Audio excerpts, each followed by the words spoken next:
welcome to the special simulcast of the Neil Haley Show and celebrity interviews live from the Grotto with Greg Hanna. Greg, what's going on, man? How are you? I'm doing fantastic. How was your week, Neil? I'm doing fantastic, and I'm excited to welcome the program actor, producer, podcaster Brad Forenza. Brad, thanks for stopping by, man. How are you? Woo woo! Thank you, Neil and Greg, for having me. I'm doing very, very well. Awesome, Brad. So tell me a little bit about your career in acting. How did all that start? Was it always something you wanted to do? Yeah, I've always acted school shows and the like, and I've always written. When I was younger, I had my families do home movie versions of things like Alice in Wonderland. And then in high school, I had my friends do a version of The Graduate. And it's evolved through the years to become an independent filmmaker and now scripted podcaster. Awesome. So in that process, Brad, would you say, what do you think you're most known for? Acting on stage? What would you say? Well, I think that of late, writing and producing is what I'm air quotes most known for, but it's all an equal passion of mine, including acting. And producing's historically been a necessary evil, but I've realized I don't hate it, Neil. Okay.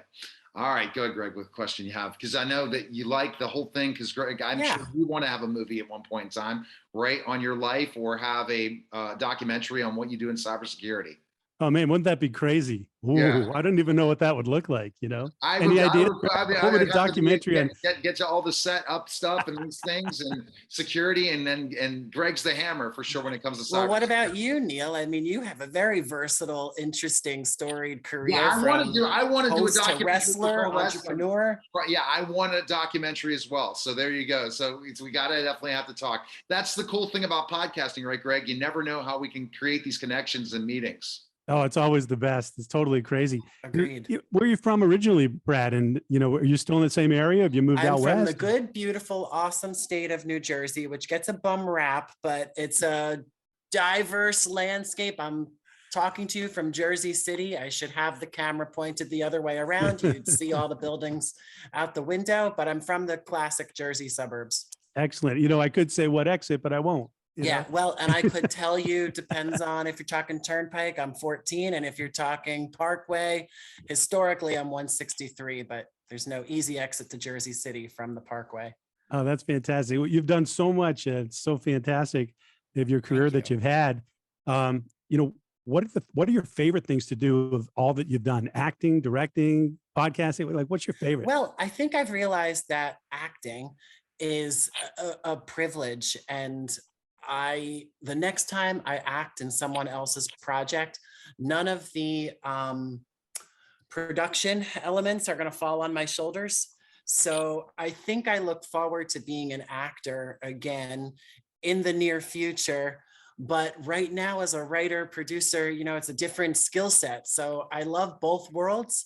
And at the same time, I'll never approach one world the same again. Oh, that's fantastic. One quick follow-up before Neil jumps on. Past or present or future, if you had your chance to be like, what role, like any role that's already happened or gonna happen, what would it be? Intimate dramas. O'Neill, Tennessee Williams, all that stuff that a comedic face doesn't really get cast in. Yeah. But a creative soul has a penchant for intimate dramas. So directing, producing, when you talk about the specific thing, because that's difficult to understand the difference between the two, because now independent film people are doing both the directing and producing. Yeah. And so define the difference between director and producer. What would you say? So if you think of producer, think of Ed Asner's character on Mary Tyler Moore. You got Spunk Kid, and he's the behind the scenes guy, kind of making sure everything happens the way it should happen in a way that's going to land with the audience. The director, IMHO, in my humble opinion, as the kids say, the director is more technical in nature, making sure people hit their marks, making sure the cadence is kind of the right color, and working interpersonally with the talent, and then also managing up with respect to the producer and their team. Okay, very good, very good. I would say that the writer and producer skill set, for me at least, goes really well hand in hand, but the writer-director skill set feels a bit different. It feels directing is more, for me, a management task as opposed to producing, which feels more conceptual and And the director also ultimately a lot of times is not the one who owns the production. A producer definitely a lot of times is the owner of the production when it comes to independent. Is that true? A lot of times you'll hire a director. I think so. I think it's true, especially with respect to TV, with respect to film, and at the same time with respect to theater. I think that can be a director's medium in and of itself, whereas the producer in theater might kind of take more of a backseat. Okay, good. Wow, very cool. Quick 3 questions. Favorite movie? Favorite movie, Bonnie and Clyde, if I have to pick one. Nice. Favorite actor? Actress, Bernadette Peters, if I have to pick one. And favorite director? Director? Oh gosh. I mean, all the classics. Mike Nichols, Arthur Penn did Bonnie and Clyde. Classics. Very cool. And who just left us, Peter Bogdanovich. And then also it's really interesting, Greg, when we talk about podcasts now. Why'd you decide to do a podcast? And as a producer and director, and Taylor's going to be joining us next. Yes. What was the mindset? Because again, this is part of the Broadway network. So it goes back to your days. Were you ever on Broadway before? No, but I've done a lot of theater. I've done a lot of theater. Okay. Off Broadway, but never on. So what about being part of this Broadway network? It's got to be awesome and all how you've created this podcast. Broadway Podcast Network, which is presenting Around the Sun, a episodic audio drama available wherever you listen to podcasts. The Broadway Podcast Network presents Around the Sun, which is my/our podcast. Taylor's part of it. Other wonderful people are part of it. We're presented in concert with a whole bunch of other podcasts, both fiction and nonfiction, that have a bit of a Broadway bent or Broadway talent, theatrical talent. My season 1 of Around the Sun was scripted as standalone stage plays. Season 2 of Around the Sun was written expressly for the audio drama medium. So it presented a different set of challenges, but welcome ones for a writer, producer, and actor. I get to act with Piper Laurie this time around. I got to act with Vincent Pastore in the first season. So life is good, Neil and Greg. Fantastic. Excited to hear about it. So did I answer the question? I know I just plugged a lot, but you nailed it. No, it was good. You answered the question. That's good. Okay. So the thing about acting on stage in Broadway, and I mean, I think it's got to be an honor you have a podcast on the Broadway now. Podcast, yeah, right, for sure. And it's an honor to be with you gentlemen today. Thank you. I appreciate that, Brad. Ultimately, so our next guest, to kind of, you can even go into this because I'll have you back to back still. I just wanted to interview you to really talk about you're producing this, you're putting this together. Taylor's one of your actors. So explain how you find Taylor and why you wanted to have Taylor as an actor on your podcast. So Taylor will tell you more about Killian and the Comeback Kids. He is an independent filmmaker as well, and also a writer actor as well. So we have a lot of overlap with respect to our interests, our skill sets. And Taylor came into my network through a co-producer, Suzanne Ortis Curry, who linked us up together, Neil. And I had the privilege of seeing Killian and the Comeback Kids over the summer, maybe 2 summers ago. It was a wonderful project, and he'll tell you more about it. And he was someone I wanted to work with. And how does he act in your project now? Taylor, like every actor this season, season 2 of Around the Sun, plays 2 unique characters in 2 unique episodes of Around the Sun season 2, which takes place in the desert. It's an audio drama, so there's some existential themes that come about. One of Taylor's episodes is going to drop with our first 3 episodes this Wednesday. That's tomorrow, October 26th, wherever you listen to podcasts. And his first episode is called Area 51, and it's with 2-time Emmy winner Bruce Valanche. Down the line, a couple weeks from now, Mr. Taylor Purdie is going to appear opposite Mindy Cohn, best known for playing Natalie Green on The Facts of Life. But of course, like anyone who's part of Around the Sun, that's what she's best known for, but certainly not the only thing she's done. And in that second episode that Taylor's doing with Mindy, you'll get to see a wonderfully dramatic side of Ms. Mindy Cohn, which I'm very excited about. So we're gonna have a chance to have Mindy on at one point on the show? Hopefully, you never know.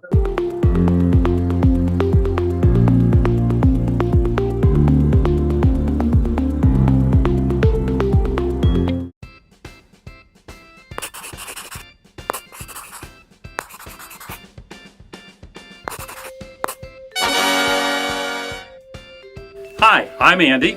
Hi, I'm Alan. Hi, I'm Andy Allen. Tune into BPTV to see all of our great shows. All of our award-winning shows on BPTV. I'm not normally a one-upper, but I have many, many award-winning shows. Please tune in to BPTV.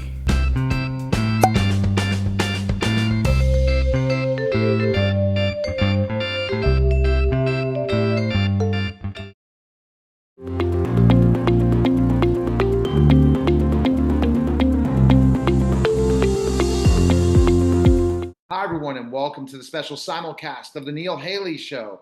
And also, celebrity interviews live from the Grotto with Greg Hanna. Greg, how are you, man? Fantastic, Neil. I'm excited, our guest, and it just makes me excited because you're thinking, are you going to try to be the next two guests we have on this show are two greatest impersonators in the world. They can impersonate anyone. And I tried to do it. And I did it with the deep fake guy that was from Saturday Night Live. And so I don't know if I'll do it today because Jim will probably, his ears will burn because of his success as a voice guy and actor, comedian. And his mom is the famous Marion Ross, Jim Meskimen. Jim, how are you, man? Thanks for stopping by. Good, Neil. Thanks a lot for having me. I appreciate it. Thanks for those kind, really very generous words. You're welcome. And it's so funny. I laugh about this all the time is that, if I started to sing, like I sung with Sedalia Marley, Bob Marley's niece, I sung with other people and they say, my ears burn, Neil, you can't sing. I'm sure as an impersonator, how you're able to impersonate so many voices. Do your ears burn when somebody who doesn't have that talent or been trained to try to do an impersonation and they just are horrible? Maybe like there was one on America's Got Talent that got on and did a Kermit the Frog. It was so terrible. They threw him off in 3 seconds. What are your thoughts when you see these novices do voices? Well, we're all at different stages, that's all. And it's like when you listen to a little kid playing at a piano recital, you go, okay, there's a lot of clunkers there. Chopin, I don't think would be offended. We realize that everybody's kind of at a different stage of learning and observing. And, some people can't perceive as much about a voice. They don't listen as well. And so they don't pick up that much information. If they really made a study of it and they really were, super interested in it over the years, they would get a lot of sensitivity.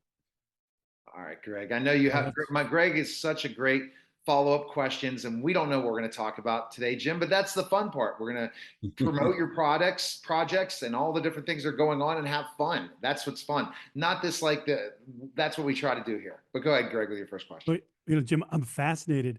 How did you get into doing impersonations in the first place? I just was interested in it. It was playing, just playing. I like to do funny voices and make my friends laugh. And there was something about the activity of, seeing some character on TV that I felt like I could be. When you watch a TV show or a movie that you really love, you feel like you're kind of being that person. And then if you can kind of sound like that person, then it just adds another level to it. It's super fun. Yeah. And that layer, and then it's practice, right? Once you find that voice, and do you listen to it, like get your headphones on and listen, and then go and do it yourself and try to see the differences, or create it based on your own? Well, at this point, I'm sort of familiar with how my voice sounds and outside, like when it's recorded. So I don't often take the time to play it back, but when I do, I always learn things. I was recently, I audition all the time for sound alikes for things, people they're replacing or characters that they're bringing back. Like I do Robin Williams for the Disney people. I've been doing that for quite some time. And when I listen to Robin Williams, I'm always finding new little things because he was such a particular guy. And, so I listen and then I try to figure out how to perform that. And often I will go side by side. And it's interesting, as good an impressionist as, I'm being credited as being, and any good impressionist that I can think of, if you take the original and stick it next to that copy, you can see glaring differences.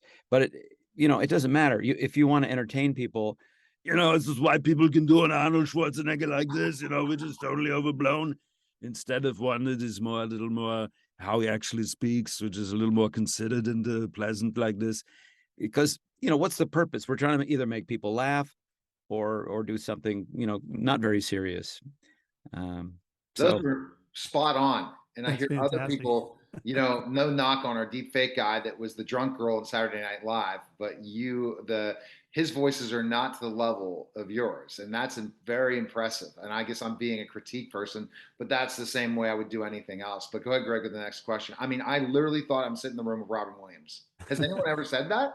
It sounds like you're sitting in the room with Robin Williams. I mean, that's crazy. yeah, well, you know, it's like people that have gone to my live show or they watch my videos on YouTube and they say, God, you know, I close my eyes and I feel like I'm seeing that person. So that's the game of it. I'm trying to do that. I'm trying to bring that person into the room, into your space, into your life. It's sort of a little bit like a magic trick. Oh, that's great. Who's the first person that you mastered, and then who's your favorite person to do? uh, you know, mastered. I don't know. There was a period in my life which I think a lot of young American men used to go through, where they discover Groucho Marx. And maybe you went through a phase of Groucho appreciation, and there are a lot of reasons for that. I mean, he was a genius and funny and everything like that. But too, as a young man, that kind of antagonism, humorous antagonism, comes in really handy because you're starting to fight back against all these rules and school and all this crap that they throw at you, and suddenly to be Groucho Marx every now and then and just sort of lay it on the line. It seems to be a very useful sort of it's a useful personality to take on. So when I was a kid, I think I definitely put in my time on it. You know, I watched a lot of Groucho and a lot of the Marx Brothers movies, you know, which are probably completely forgotten today. And I did master that one. So that's an easy one. And my favorite one to do is just whichever one suits the moment. You know, like. Whatever will get the message across that I'm trying to get across. And I have a lot of guys that I love to do, like you know, Sam Elliott. You can get down there and sort of lay it out for you, and well, make it feel like you're listening to someone who's actually pretty humble and pretty wise. Now, did this, when you became a comedian, was that the first thing, is impersonate? And how much did your being an impersonator, or was it more, did your mom have influence on this, or did you chose this kind of path from the beginning as a comedian to be doing impersonations? That's 4 questions. That's all right, right? Let me first start by saying that I'm not a comedian. I'm not a stand-up comedian. I don't do like a stand-up act. I don't go to comedy clubs. So I wind up doing a lot of comedy, and in my one-man show, it's humorous. I like to get laughs. I like people to enjoy themselves and have a good time. But I appreciate, as probably you do too, that the life of a stand-up comedian is a very specific thing, and what they do, that craft, that art form, it's different than what I do. And there are areas where it overlaps. The great Frank Caliendo, who's a magnificent comedian and impressionist, is a legitimate stand-up who uses impressions very artfully to tell jokes, basically, and to come up with funny situations and things like that. And my career has tended to be more humorous and more like a play or a one-man show. That's where it kind of goes. And then I'm an actor. I mean, I do, as we talked about before, I do movies and TV shows. And in the voiceover realm, I tend to do stuff for animation and video games that is a bit of an impression. And it's often very dramatic. So I guess it's just, you know, different aspects of the same art form, different applications of them. All right. Go Wow. ahead. What's a animated character that's super famous that I would know of? Well, I think Homer Simpson. Oh yeah. Oh, you mean that I did? Yeah. Yeah. Oh, different question. See, you do comedy. Look at that. In self-defense, I definitely do. Well, I've done I've done the genie voice, the Blue Genie, the Robin Williams Blue Genie for and that's famous on its own lights. And then of course, you know, Robin turned it over to other people to do for other applications, other things like Disney video games or parades or ice shows. I did the Ice Capades. It was great because I have weak ankles, so I didn't actually have to go. And Ultron also, I do Ultron, who is super famous as a huge and powerful and malevolent cyborg. And so that's been a fun thing to do many times for different games and rides and things like that. In performing live one man show, things have kind of evolved in the last 5 years to more acting, right? Would you agree in the opportunities that have come your way? Yeah, well, I've been an actor for 35 years. I kind of started in commercials and improv, and I was on Whose Line Is It Anyway, the British show, and I was on The Fresh Prince of Bel-Air back in 1994, and which I still get recognized for that episode where I played Will Smith's teacher. And I did impressions in that show too, because it was a teacher who was kind of like a little bit like the teacher in Dead Poet Society, who was entertaining and inspiring to the kids. So they had him do impressions and stuff. And so I've continued to be an actor all through my career, and that's really kind of where my emphasis has been, because I love movies. I love great performances. I love to see brilliant actors. It excites me. So that's really where I've been going. But I started to really market myself, if you will, as an impressionist around 2008, and then I had a viral video in 2011, and after that, things really started to take off in the impressions area. But it opened up doors for me in acting too. So it's difficult when you're an actor and you're trying to separate yourself out from the massive pack of people who are talented and wonderful and attractive. You have to find what it is that you have that sort of just sets you off. And even though I didn't really notice it too well for a long time, eventually by about 2008, 2009, I was like, okay, idiot, this is the thing that you should emphasize, is the impressions and stuff you do, like George W. Bush. It's not everybody that can do a president. I mean, even George W. Bush had difficulty sometimes. Like Joe Biden today has some, it's challenging just to be yourself. Never mind.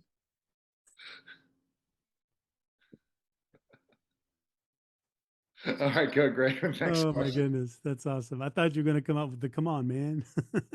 Oh, come on, man. Come on. Yeah. I just heard that. I just heard that clip where he's trying to explain something, and then after he just kind of goes, "Oh, never mind." He just bails out. Oh, that's Uh, amazing. That's amazing. Did you get to spend any or much time on the Happy Days sets growing up? yeah. I'm happy to say I took advantage of that. Yeah, I definitely did. Happy Days was an 11-year run. So it went from when I was about 13 until I was in my 20s. And so especially when I was in high school and could drive to the studio on Friday night, I would go and watch them tape the show. And it was like, an incredible party. It was so much fun. It was a popular show, a number one show, let's say, or top 10 show in an era when there were only 3 channels, which you might remember. And that means that, oh, you're watching the show, you're there, and 30 million people are going to watch this on TV. And it's very exciting. And it was fun. And they had a lively set of people that were legitimately nice. Ron Howard, just a really nice guy. And Donnie Most, too, who played Ralph Malph, and Patsy Weber, played by Anson Williams. And the Fonz, of course, Henry Winkler was supreme. So all very sweet people. And of course, my mom. And so it was very special to be backstage, to know these guys. And Ron Howard eventually gave me a chance to audition for him for a film, and that's the first film I ever did, was a movie called The Paper, where I had a really nice scene with Marissa Tomei, and he directed that, about New York, and had Michael Keaton and some really terrific actors in it. What did you learn most about being on that set and kind of getting the opportunity to see and really know who the cast was? And what did you learn most, do you think? That's a good question. That's a good question. What did I learn most? I guess that actors are they're very human. They're very insecure people sometimes.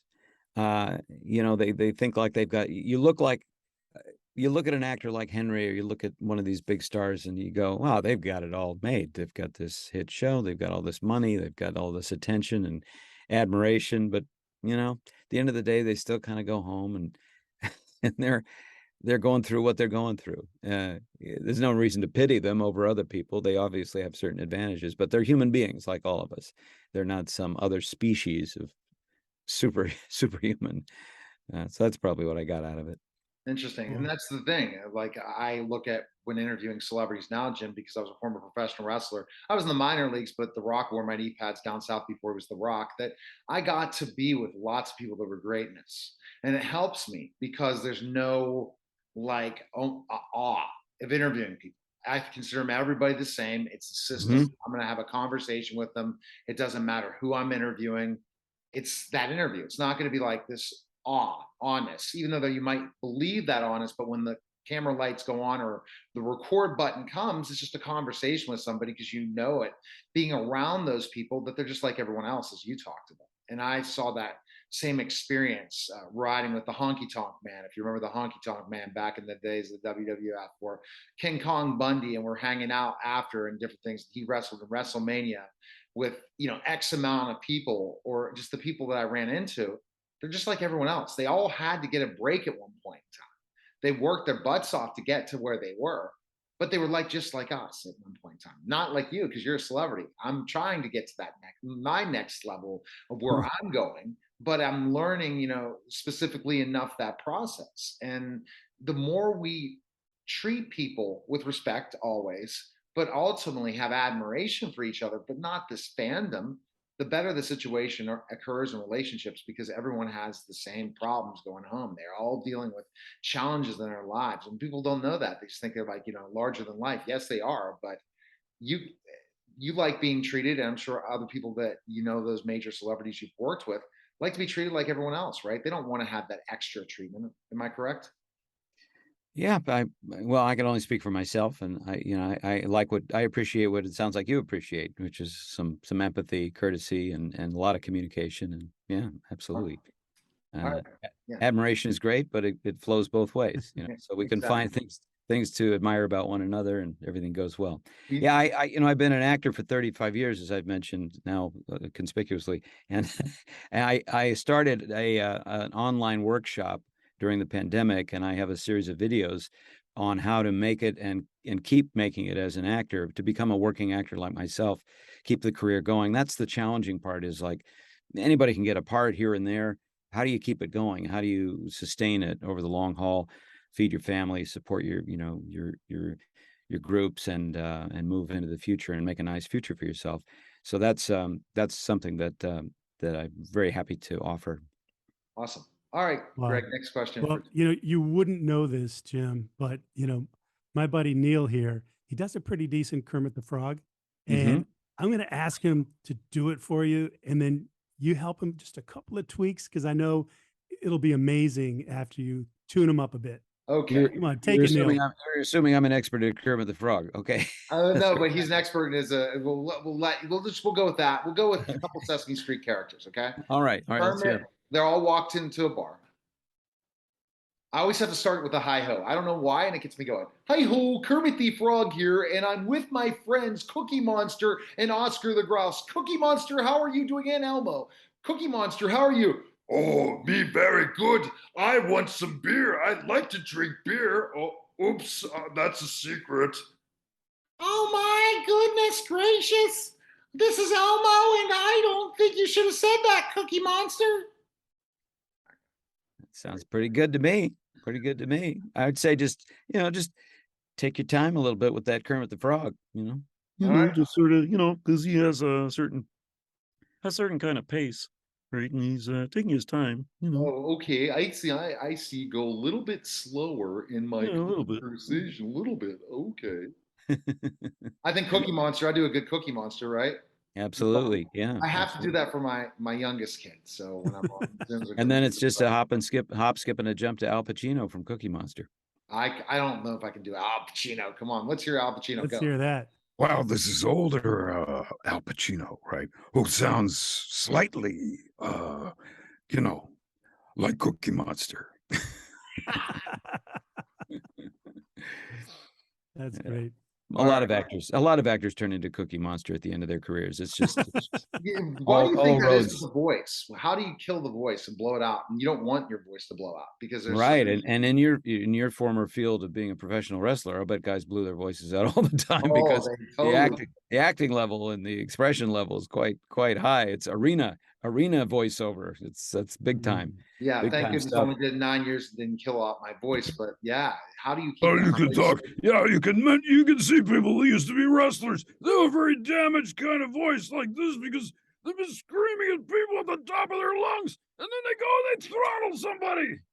My friend Mark Miro, who was also Johnny B. Bad in WCW, his voice is completely torn that Wasted, but- Yeah, and you then- have to protect it. You do have to protect it. And I do such a wide variety of things. I do audiobooks, right? Where I'll read an audiobook for 20 hours a week. And that's puts a lot of, even though you're just you may just be talking like this, just the quantity and the sheer numbers of hours in the booth in front of the mic tends to dry your throat out. And at the end of the week, you really sound different, and you got to really take care of it.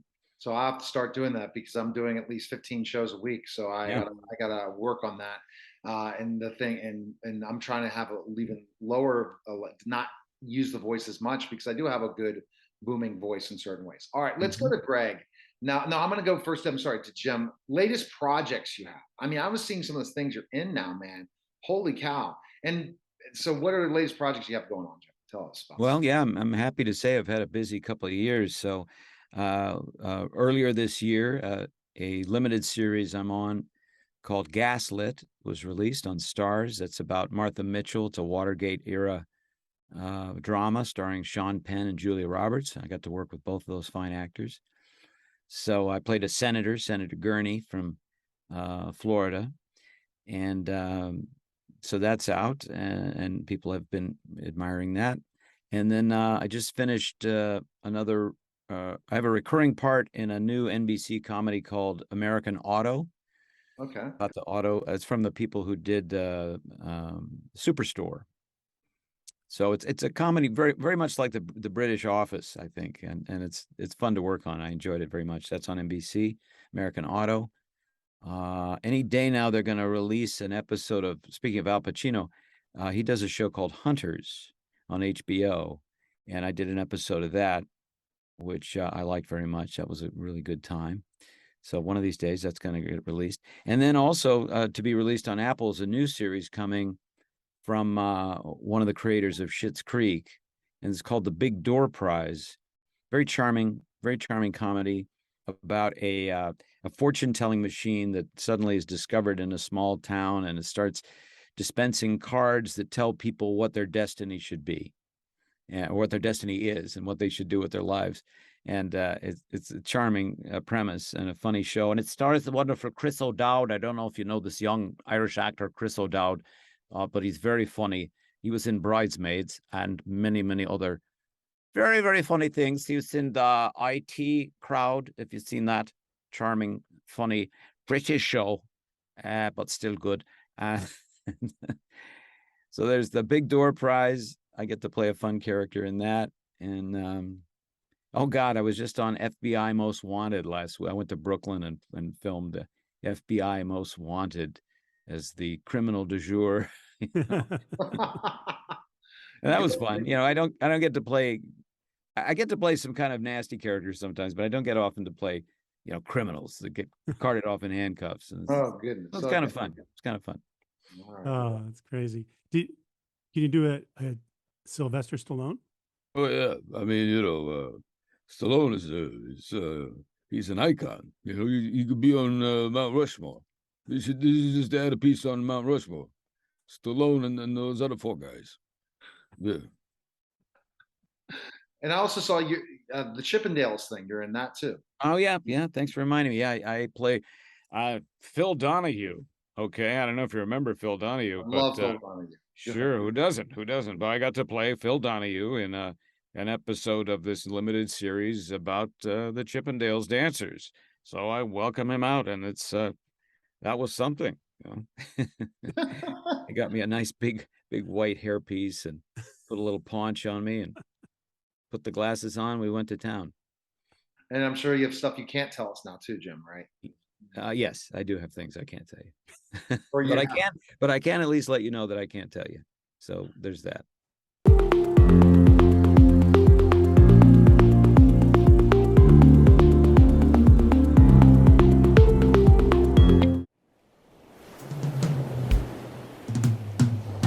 And you're sitting on your butt watching TV, and you're surfing for something good.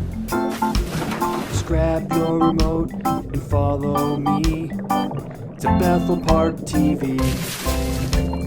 BPTV, BPTV.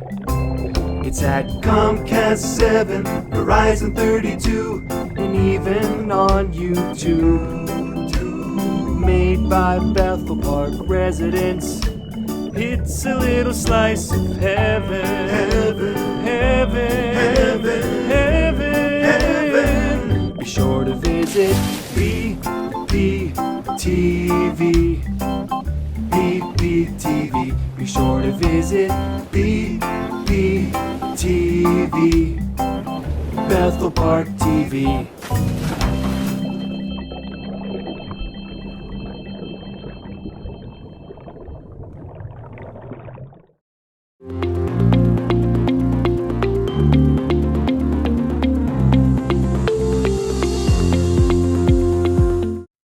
Hi, everyone, and welcome to the special simulcast of the Neil Haley Show, the Media Giant Effect, and celebrity interviews live from the Grotto with Greg Hanna. Greg, how are you? And I'm just telling you right now, I'm so excited about this guest. And because I like to impersonate people, that's probably one of them. And I was just with Jim Meskimen, and Jim said hello to you, Rich. So I wanted to tell you that, but I'm first excited to welcome my co-host, Greg Hanna. Greg, how are you? Doing fantastic. Great to see you, Neil. And I'm so excited to speak with Mr. Rich here. Yes, I'm with Rich Little, the legendary Rich Little, and Jim Meskimen said hello, and I'm so honored to have you on, Rich. Thanks for stopping by. And how did it all start as a comedian? What do you think was the first beginning process for you? Was it what kind of was your iconic type of comedy starting out in your career? I started imitating teachers at school.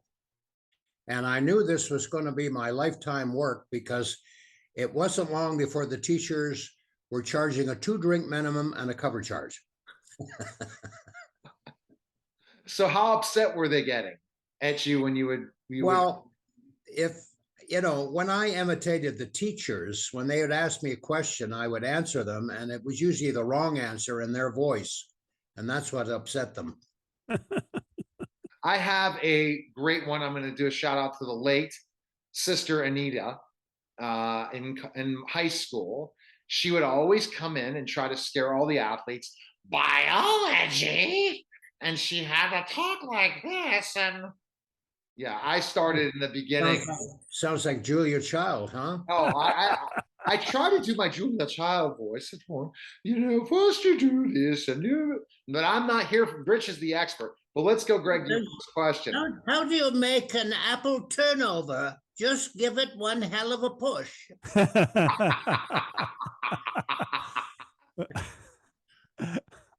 Well, Rich, you got to go from that to Chef Ramsay now. Yeah. I don't think I've heard him talk, but I've certainly eaten his food. Yeah, pretty amazing out in Vegas. Yeah. Fantastic. So I have a question for you. So which was your favorite show? If we go way back, back on talk show interviews, Johnny Carson's show, probably you've been on Letterman, I'm sure, a bunch of times. What was your favorite, and what's different between, those days on TV versus today? Well, back in the 70s, we had a lot of variety shows, and that was great for me. We don't have any of those anymore. I would say my favorite show that I did in the 70s was the Julie Andrews Show, because Julie sang mostly, and I did a lot of the comedy with Alex Ghostman, and the two of us did most of the comedy on that show. And that was a fun show to do. The Dean Martin roasts were fun to do, although a lot of pressure. And hosting the Tonight Show, which I did 32 times. Yeah. Yeah. Wow. That's probably where I remember you the most. What years were you hosting the Tonight Show? Back in the 70s. And, I appeared on the show an awful lot, but I hosted it 32 times. And that was a lot of pressure because it was live and everybody watched the Tonight Show, I would say doing the Dean Martin roast and the Tonight Show is the most pressure I ever had.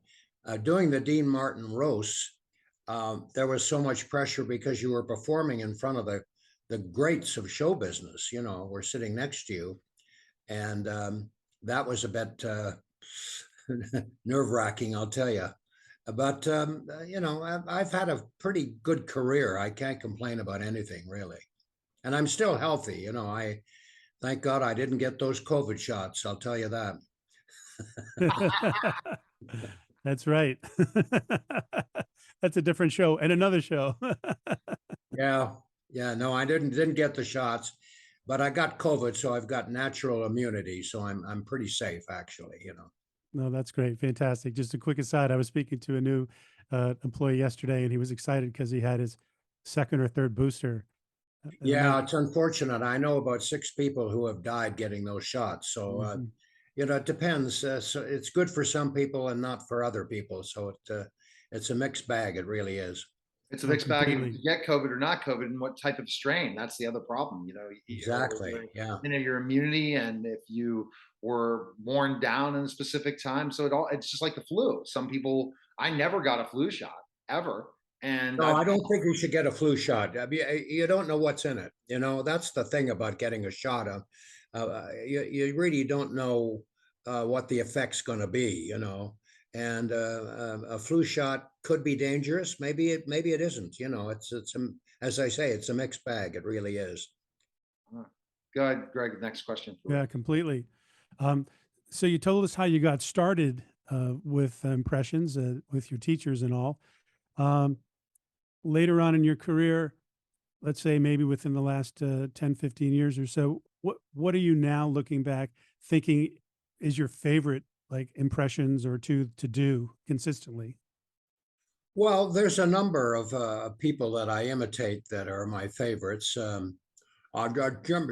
Jimmy Stewart is one of them, and Jack Benny is another. And Johnny Carson, Johnny Carson, okay. Did you people hear that last night here in Las Vegas, thieves broke into the police department and stole all their toilet seats? So far, the police have nothing to go on. That's a typical Carson joke. Corny. And Rich, because of as the comedian with impersonating people through comedy, HBO was big for you too, wasn't it, Rich? Back in the Yeah. HBO was great for me. I did A Christmas Carol where I played all the parts, and that won an Emmy and was shown on HBO. I think for about 6 or 7 years, 6 or 7 Christmases in a row. Wow. And that was great. I did Robin Hood the same way, where I played all the parts. Those were fun shows to do. Wow.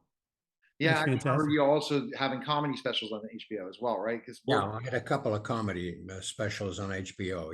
Yeah. It's amazing what HBO branding, when it was like one of the first cable channels coming out, and especially paid cable or a paid channel before the days of the OTT networks that you see today, and that anyone that kind of had their rise to the top in certain ways, HBO, people never forget. I don't know why. I guess because not everyone had HBO. It was the coolest thing in the world to go watch HBO. Yeah. Well, I still watch HBO. I'm a big movie buff. I really am. I watch most movies in the buff. I watch a movie almost every day. That's how I got into doing impressions. I was such a great movie fan and loved movie actors, and I wanted to be them. So the best way to do that was to imitate them. That's what I did. Very, very cool. I've What's got the a book. form- I've got a book that's being re-released called "People I Have Known and Been." Oh, wow. It's not a biography. It's just funny things that have happened with me and celebrities down through the years. And you know, I don't know whether you know this or not, but I'm an artist. I do a lot of sketches and you know, do a lot of portraits. There's one of Oh, wow. Yeah. George Bush Senior, and you know, there's so many people that I drew. And here's a guy that I really admired, was Don Rickles. Yeah. I think Don was the funniest man I've ever seen in my life. I don't think there was anybody funnier than Don Rickles. He had a mind that was unbelievable, you know. You've, Loved him. you've met so many celebrities. You're a celebrity yourself. You're iconic. But that's one of the parts of this, is the stories, as you said in this book, of meeting celebrities, presidents, really high level people. How did you, I mean, you are that kind of iconic. How did you deal with that and understand that when you meet those people that are even bigger? Yeah, I think that's probably the biggest enjoyment I ever got out of show business, was the people I've met and worked with. You know, I mean, when I was a kid growing up, I just idolized Jimmy Stewart, and I didn't realize that within 5 or 6 years, I would be working with him and got to know him quite well. And that happened with a lot of people that I admired. Jack Benny was another one I got to really know well, and George Burns, and you know, so many of the people that I admired. I mean, it's, you know, you can admire somebody from afar, but you know, to meet them and work with them is really incredible that happened to me. And I used to pinch myself, and you know, I still do, that I was so fortunate to know so many of the greats. And if you go and see my show, I'm still performing. I'm at the Tropicana Hotel. I've been there for 6 years, and I perform Thursday through Sunday at 6:30 in the Laugh Factory. And that's great for me to keep working at my age. You know, it's good for my brain, you know, and keeps me active, and hopefully keeps me young, you know. But you, as George Burns once said, you know, Rich, you've got to have a reason to get out of bed in the morning, or get into bed, one or the other, you know. I'm such a huge Fantastic. fan of George Burns, especially the God movies. They were the best. They were the best. Oh my goodness. You're giving me memory after memory. And that's the thing about being able to, people that passed away, to continue to have their voice live on. That's got to be powerful, isn't it? Rich? Yeah, George Burns once said to me, he said, Rich, you know, you do me so good. In fact, it's so great that I thought when I passed away, they should have buried you. Oh, that's I excellent. loved him, and I love Jack Benny too. Jack was a sweetheart.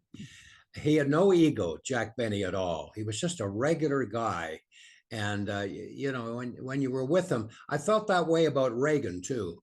I got to know President Reagan quite well. And I never felt like I was with anybody really that important, because he was just such a natural person to be with, and had a great sense of humor.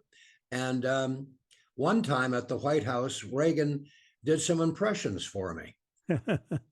Can you believe this? That's Oh, my. fantastic. Yeah, he's an actor, right? He was an actor. So that, Yeah, well, he was an actor. Yeah, I guess he was. I You know, don't know. Richard, There are a couple brought of up movies that something, were- you know. were that, you know, one time I said to him, I said, you know, I'm such a movie buff, and I was reading somewhere that you were the first choice, Mr. President, to play Rick in Casablanca. Is that true? And he said to me, no, that's not true.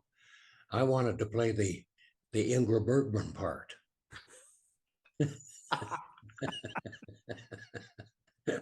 Wanted to play Ingmar Bergman's role in the Casablanca. But I think that is true. He was considered to play Rick in Casablanca, I think, before they gave it to Humphrey Bogart. That's a true story. Yeah. So Rich, I got to ask you, what did you and President Reagan do during his inauguration that got Betty Davis a little ticked off? Oh yeah.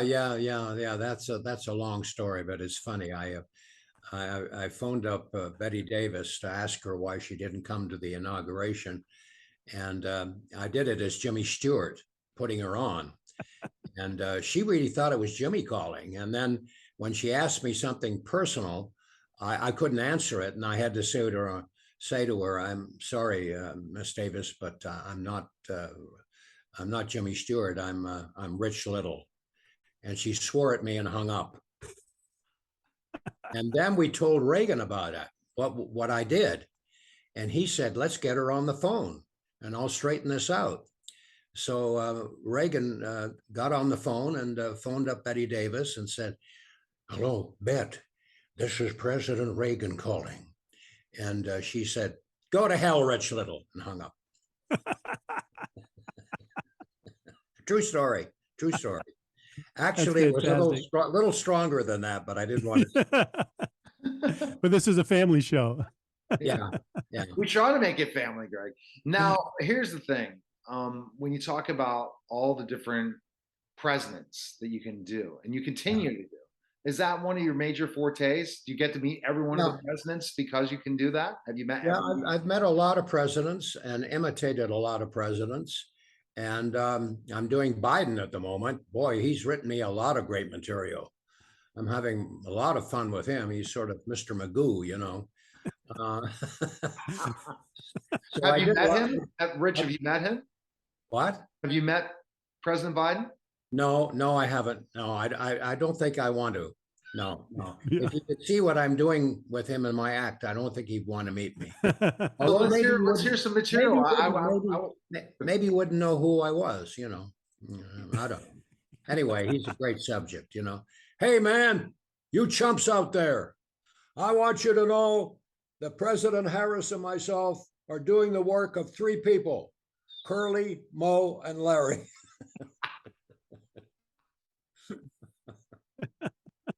I don't think he'd like that. No, that's funny. All right, so let's go away from politics because I'm not going to try to get in trouble, Rich, because this is not that show. I do other shows like that, and I have to stop. Let's kind of, what do you think when you think about your legacy? You want people to remember you most by? Well, that I brought a little enjoyment into their life, and they forgot their troubles, for an hour or so. And basically that's it. That make people laugh is a great thing. I'm doing an article tomorrow about the Queen, that nobody knows that Queen Elizabeth did impressions. Oh. And I asked Charles. I met the future King, Charles, years and years ago at a dinner in Ottawa, Canada.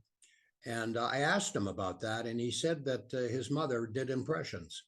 Isn't that amazing? Wow. Yeah. And I said to him, "Well, who does she do?" And he said she does Katharine Hepburn, and she does I forget, a couple of English movie stars, and a couple of ladies in waiting, and the cook at Balmoral Castle, And I thought that was interesting that the Queen actually did impressions, which just doesn't seem to make sense to me, because she doesn't seem the type, does she?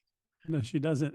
If you check her biography from the show on Netflix, The Crown, you would see her younger days that she was very, very out of the box, kind of like Diana in a lot of ways. She was not the normal royalty.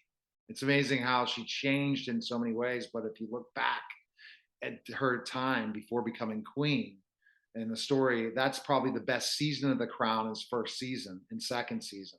I couldn't get through it past that, Rich. I started falling asleep. Well, no, because the gal that played the younger Queen Elizabeth really looked like her. Right. And later on, it wasn't quite as good, was it? Because I forget the name of the gal that played her, but she was a dead ringer for her. Wow, that was incredible. But it's a good series. It's a very good series. It is, but to learn more about who she is, and that's very, very important. Well, I met her twice. And when I did meet her, she shook my hand and she said to me, "I like impersonators." So that kind of backed up my story that Prince Charles told me that she did impressions, because she said, "I like impersonators," you know. But I guess there's no record of the Queen ever doing impressions, you know, which would be incredible to see, wouldn't it? Could you imagine Queen Elizabeth doing Joan Rivers or something? You That would never be know great. what behind closed doors what certain people do. Well, Charles said to me that she did impressions for members of the family at parties and things like that. So she never did any impressions publicly at all, you know. So there's no record at all of her doing any impressions. Now, Greg, what do you remember most about Rich? I'm interested in knowing that because, again, I remember HBO for sure. I remember The Tonight Show. I remember the most iconic, you know, of doing different presidents and stuff like that. And just the Rich Little is a synonymous for comedy. And well, you know, it's interesting because my audience are older people because they know who Jack Benny is and George Burns and John Wayne and Jimmy Stewart. But younger people, you know, unless they're interested in the past, they have no idea who I'm doing. You know, sometimes I have some young people in the audience, they're laughing at the jokes, but they're not really knowing who I'm impersonating. I had a 15-year-old kid sitting down in front the other night, and he was laughing his head off. And I kept thinking, he doesn't know anybody I'm doing. And when the show was over, I called him over and I said, "You seem to enjoy my show." He said, "Mr. Little, you're hysterical." "Oh, I thought it was great, but I was confused." I said, "What do you mean you were confused?" He said, "Well, as you were performing, I just wondered why you kept changing your voice."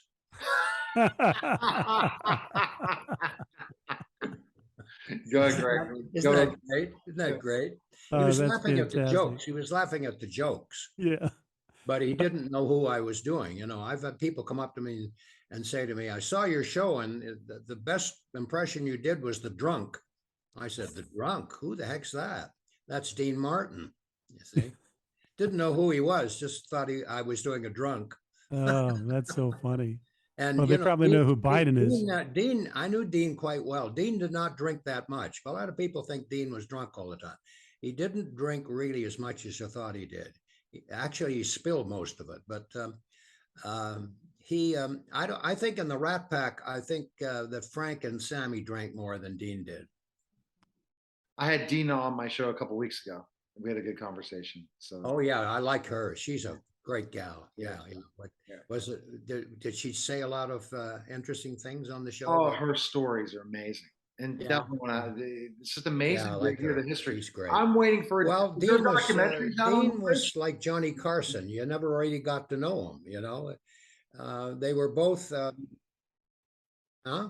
No, I was going to say, are you looking to ever have a documentary out or a movie that'll be based on your life, Rich? Oh gosh, no, that would put people to sleep. No, I don't think. Wonder, God, if they did a movie on my life, who would play me?